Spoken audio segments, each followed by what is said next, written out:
want to talk about today is what AU is trying to do. And we are dealing here with major infrastructure projects which have been identified under what we call PIDA, Program for Infrastructure Development in Africa.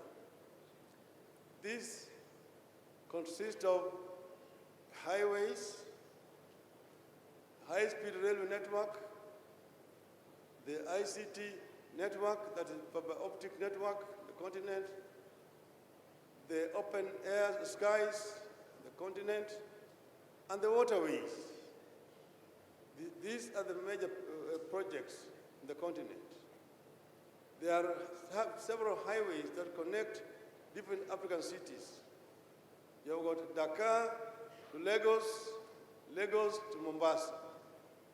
You've got Cape to Cairo, Tunis to the Cape, Dakar through Khartoum to Djibouti. And there are missing links along those highways. There are several others. There are a total of 40 different highways that we talk about. And then there's a high-speed railway network that connects different parts of the continent.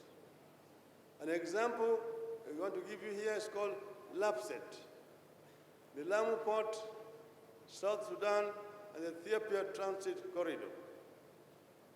That project, when fully implemented, phase 1 and phase 2, because phase 1 is Lamu Port to Juba in South Sudan, the other one to Addis Ababa.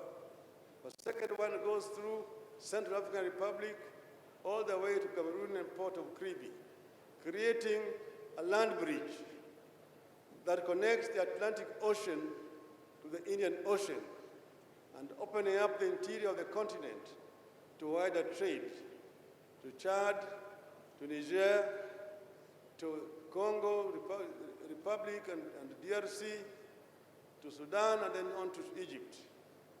There are several others that are planned. In as far as energy is concerned, Africa is energy deficient. Right now, the total installed capacity in the continent of Africa is 145 gigawatts. That is almost equal to South Korea's 130 gigawatts. But South Korea has only got a population of 52 million people. Africa has got 1 billion people, meaning that we are not fully prepared for our modernization, which is going to come whether we like it or not.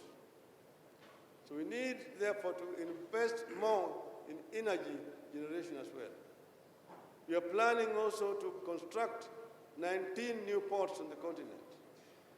Also, about 20 new airports, improving the air transport in the continent. Currently, Africa, air transport in Africa is too expensive. Some of it because of bureaucracies in the continent, and some of it because of lack of proper infrastructure on the ground. This is another area where we need more investment. So I want to say, conclude here, by saying that Africa has a need for more investment in infrastructure development. There is capacity deficiency. It is estimated by African Development Bank that Africa needs about $170 billion per annum to be able to meet our infrastructure needs. So the deficit stands at about $110 billion. And that's why I have proposed the establishment of African Infrastructure Fund. And we've been working here with several institutions to create this fund. We have established that there are a lot of capital lying idle on the continent. Sovereign funds, pension funds, and insurance funds. So we are working towards tapping into these resources so that Africa can be self-sufficient in terms of funding, that Africa does not have to depend and rely on funding from just international financial institutions or bilaterals, some of which prove to be very, very expensive to African countries.